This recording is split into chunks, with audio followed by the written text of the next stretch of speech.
Hey, Pride classes, this is Miss Thrower coming to you from the 2500 hall, the coolest hall at Southeast Raleigh, because it's where all the social studies classes are. We are coming to you in Pride today, all ages, but especially targeted to those of you guys that are going to be 18 on or before November 8th of this year, because guess what? There is a general election coming, and you need to exercise your right to vote. A whole bunch of you guys got registered. If you remember my AP government classes, they did a huge get out the vote effort a few months ago. We registered hundreds of Southeast Raleigh Bulldogs, but the important thing after you register to vote is getting out to vote. So we're going to tell you a little bit about how do you figure out who you're going to vote for and where you can find information on where exactly you can go vote.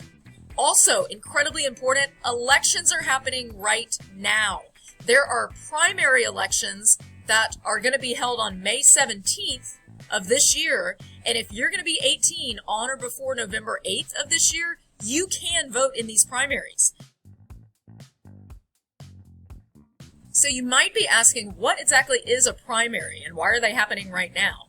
Well, a primary is basically an election that we have before the general election in November that sort of narrows down the field of candidates. So you'll see when I show you how to go see who's on your ballot that there's going to be lots of people running on the Republican and the Democrat tickets and maybe even some third parties. So we don't want to see all those people on the ballot in November. So these May elections are for people to go out and choose who's going to be the main candidate for that party. A word of caution about primaries. They usually have very low turnout. A lot of people don't vote in the primaries. And what tends to happen on both parties is you tend to see the most extreme of those candidates get elected. Because if you think about who goes and turns out for these low turnout elections, it's people that are really passionate, right? So when you think about the most passionate people that tend to support the Republican Party, you know they're going to be out voting in the primaries. Same thing for the Democrats. You think about the most passionate people about issues that Democrats support, and they will be out there voting. So this can kind of be a good thing, but also a bad thing, because what happens is most of the country, which is sort of in the middle, right, they don't turn out for the primaries, and so they're not using that power to vote.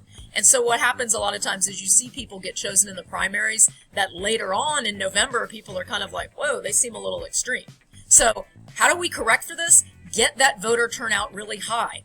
If you are going to be 18 on or before November 8th, vote in the primaries, okay? And by the way, with all of these things, when you guys go vote, you need to take like 5 friends, okay? And then they take 5 friends, and they take 5 friends. You see how it works? How do you know where to go vote? So I have this handy little website that a lot of my AP government kids have uploaded things to, but this is going to be your one-stop shop for figuring out how to vote. So all you need to do when you get to a computer is go to laurathrower.com, that's my name, and you're going to see right up here at the top that Get Out the Vote page. You just click on that and it's going to bring you right to this page here. Everything you need to know is going to be on this. So first we're going to talk about, I'm going to go to Where Do I Vote? So you can click on that link there that takes you right to the Wake County page. Assuming you live in Wake County, this is all the information you need. Now you remember I said voting is happening now. We have early voting for the primary elections. So you can scroll down and this tells you all the locations in which you can go early vote. If you scroll down further, you're going to see the dates that these locations are open. Why do you want to early vote? Well, if you wait till May 17th to vote, you might be waiting in line a little bit longer. And also, if you're at Southeast, there's an exam that day. So early voting might be the way that you want to go. And there's a little early voting printable flyer. You want to print this out. You can have all these addresses right here. And notice here on these early voting frequently asked questions, if you miss the voter registration deadline, can you register and vote at an early location? Absolutely. So you can do that in both the primary election and in the general election on November 8th. But hopefully everybody's already registered to vote. The next thing we're going to talk about is how do you figure out who you want to vote for? Well, back here on laurathrower.com, we have a handy little link. This is by no means the only place you can go to find out about the candidates, but it's a really good one-stop shop, ballotopedia.org. That's ballotopedia.org. They compile the list of all the people that are going to be on the ballots for various elections. So over here, you can click on the 2022 elections, and this is important. Preview your ballot. So you click on preview your ballot, and it's going to load this sample ballot tool. Now, this is obviously not the ballot you're going to use on election day, but it's enough for you to see who's going to be on it. So you're going to pop in your address here. Let's use the school address, since a lot of people live right around here. And you say view my ballot, and it's going to pull up 2 ballots because, again, we've got these primaries going on, and then November 8th. Now, the November 8th ballot, well, that's not really accurate yet because the primaries, remember, are the process of weeding out lots of the candidates, okay?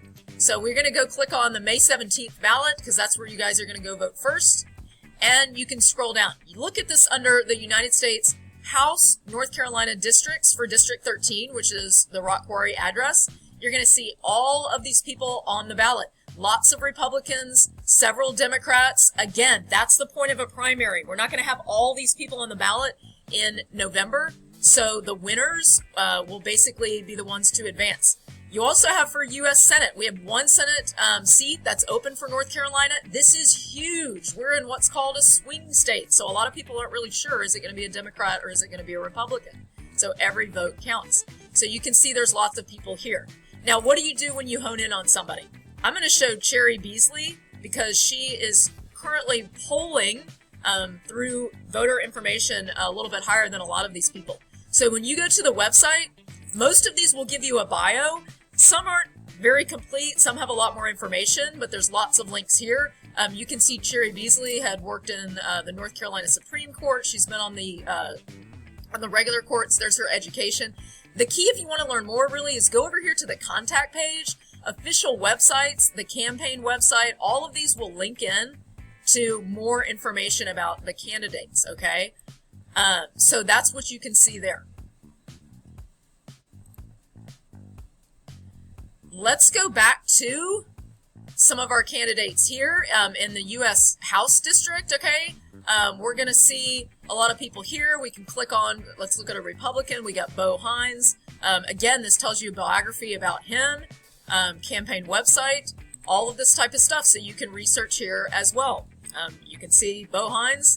He is endorsed by Donald Trump. There we go. So this is how you can decide who you want to vote for here.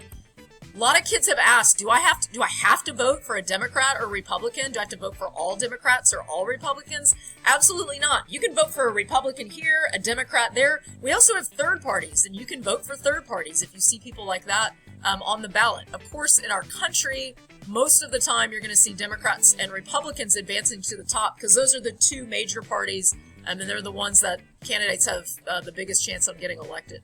So these are the races we're watching. There's also some statewide offices. There's some judges coming up.